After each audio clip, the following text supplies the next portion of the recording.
Një nga temat dhe ngjarje në fakt kryesore që vazhdo të diskutohet ka qenë ndodhia në Tetov në Republikën e Maqedonisë së Veriut dhe ne sollëm ato çfarë fliste për sa i përket kësaj ngjarje edhe hetimet që kanë nisur.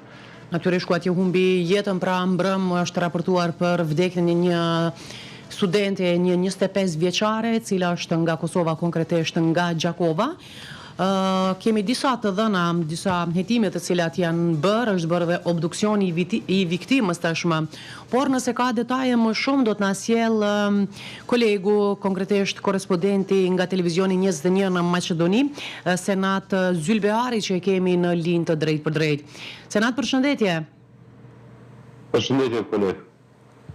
Na intereson nëse ke informacione të tjera, çfarë është zbuluar deri më tani rreth këtij rasti tragjik që ndodhi mbrëm në Tetov. Okej, nëse mund fillimisht të bëj një kronologji të shkurtër se si kemi parë ne këtë rast të këtu apo se si ka ndodhur ngjarja, domethënë rreth orës 18:30 minuta është raportuar se në një ndërtesë banimi dikund parapat të rregullt të gjendur në qytetin e Tetovës është gjendur një vajzë e cila dyshohet se është hedhur nga kati i 4 i një banese banimi. Në bazë dhe unë më njëherë kam dalë në vendin e ngjarjes dhe policia vetëm e kishte rrethuar vendin dhe kishte filluar me hetimet. Ajo çfarë arrita unë të bisedoj me banorët që kryesisht janë të etnitetit maqedon në atë lagje, ato thanë se vajza ka banuar në atë banesë diku rreth 3 apo 4 vite dhe e ka njoftur dhe shpesh herë edhe i ka përshëndetur, ka qenë një vajzë shumë e sjellshme edhe pse nuk e ka ditur gjuhën maqedone. Informacionet tjera pasaj që dolën është se bëhet fjalë për një vajzë nga Kosova e cila është studente e masterit në fakultetin e mjekësisë në vit të fundit, për 25 vjeçaren DS me iniciale e cila është nga qyteti i Gjakovës. Informacionet që janë këtu dhe që ka dalë prokuroria publike është se bisedohet, dyshimet e para nuk janë ata se është shtyr apo ka ndonjë vepër penale për vrasje, ndërsa trupi është dorëzuar në obduksion dhe pritet më tjetër të dalin. Ajo çfarë mund të themun është se edhe policia, edhe nga prokuroria, nëse bisedohet, nëse del se është një vetvrasje, nuk trajtohen apo nuk publikohen të dhënat të më të tjeshme nga këta institucione. Shpresojmë që të zbardhet ky rast deri në fund dhe të vërtetohet se bëhet fjalë për vetvrasje apo edhe ndonjë vrasje. Besoj se edhe policia dhe prokuroria i kanë marrë të gjithë hetimet, kanë konfiskuar telefonin dhe gjurmë të tjera të cilët mund të gjeten në banesën e 25 vjeçares. Senat, janë edhe dy indikacione tjera. Diku thash që janë dëgjuar zëra të bërtitura para se me ndodh, domethënë ky rast tragjik. Në anën tjetër thuhet se në vendin e ngjarjes janë gjetur edhe disa barna. Ku qojnë këto hetime? Ose nga vinë këto informacione, këto lajme, i ka dhënë policia apo jo? Banorët aty kanë thënë që kanë qenë prezent, që janë dëgjuar zhurma dhe bërtima derisa ka ndodhur ky rast, që kjo të hedh në dyshime se është ushtruar diçka, ndonjë dhunë apo ka pas ndonjë konflikt aty para se të ndodhë ky rast tragjik.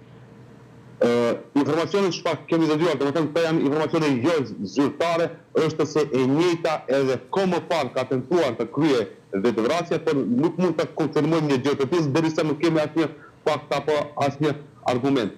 Për dallim nga Kosova, këtu edhe prokuroria edhe policia janë pak më të rezervuar në kësi raste dhe japin shumë pak informacione. Informacionet që kemi arritur ne të grumbullojmë janë nga fqinjet që japin disa verzione të ndryshme.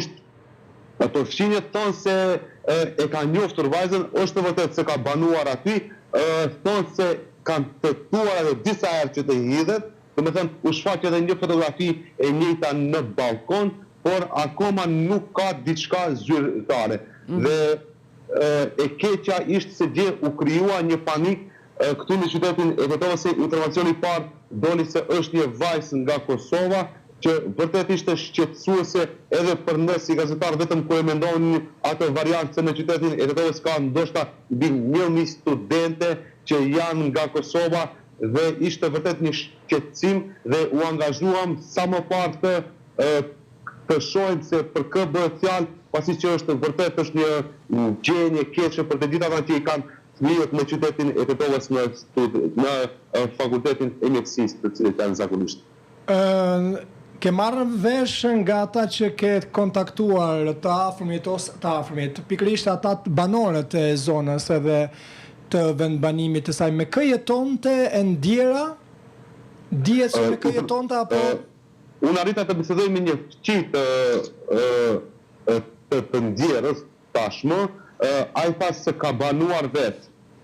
Thash 3-4 vite dhe ishte pak sa i rezervuar në atë që të jap më shumë informacione, vetëm na tha se e njohin tha shumë mirë, e kanë tha shumë afër ta me banesë dhe ka qenë tha shumë e qetë.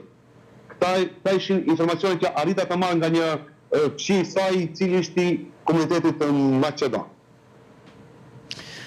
Mirë, me qenë se nuk ka informacione të tjera zyrtare, nuk duam që as të ndikojmë në ndonjë pistë tjetër, po besoj që organet kompetente do ta kryejnë siç është më së miri punën dhe do të zbardhet ky rast i cili definitivisht është i dhimbshëm për të gjithë.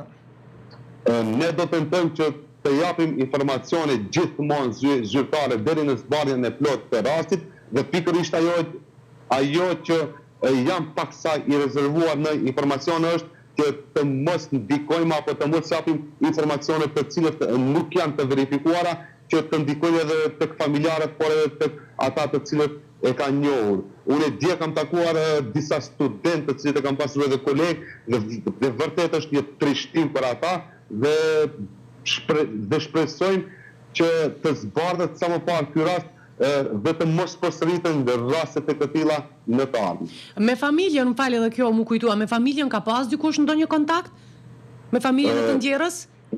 Jo, kam biseduar gjatë ditës së mbrëmës dhe sot kam biseduar dhe me kolegë, nuk kemi arritur që të kontaktojmë, tash kontaktet e vetme që kemi pasur kanë qenë me kolegë të fakultetit të mjekësisë të Universitetit të Tetovës.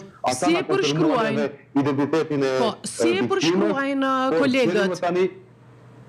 Po kolegët A ka pas ndonjë shenjë, ndonjë indikacion që diçka s'ka qenë rregull me të? Kishte dikush ndonjë informacion?